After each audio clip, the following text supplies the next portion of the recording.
And we'll speak to Douglas Farah, who's a journalist and author of the book Merchant of Death, Money, Guns, Planes and the Man Who Makes War Possible, about Viktor Bout. He joins us from Miami. Welcome to DW.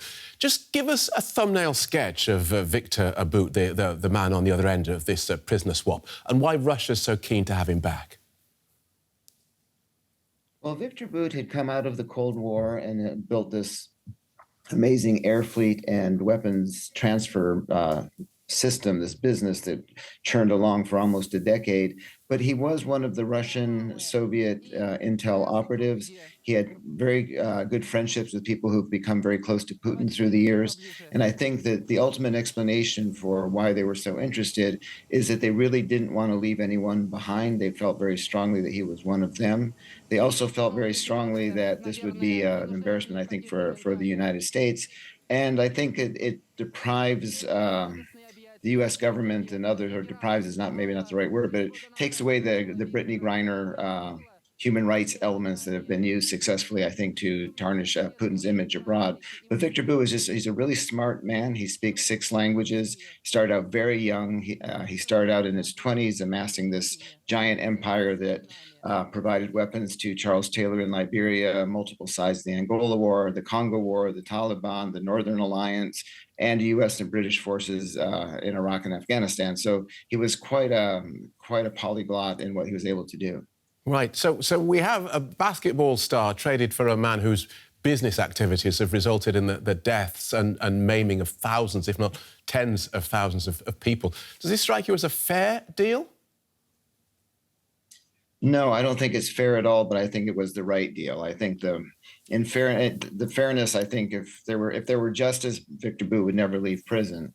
But I think that his ability to influence or carry out his arms trade is done. He's been in prison since he was arrested in Thailand in 2008. He has no currency left in the world where he was once a king. And so I think he's not a threat on the international scene anymore.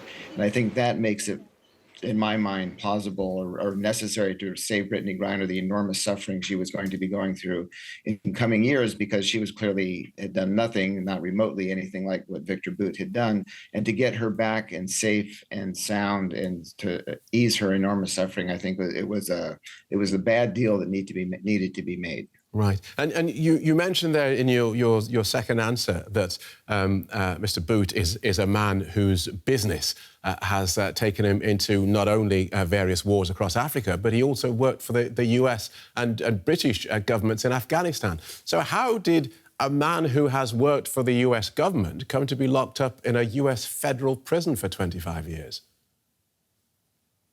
Well, in the circumstances of the wars in Afghanistan and Iraq, everyone was desperate to be able to move logistical support into their troops on the ground to save troops' lives. And so, even though they knew who he was the only one flying into war zones in the early days of those conflicts, and was able to get the contracts to do that. Even though people found him distasteful, he was very efficient.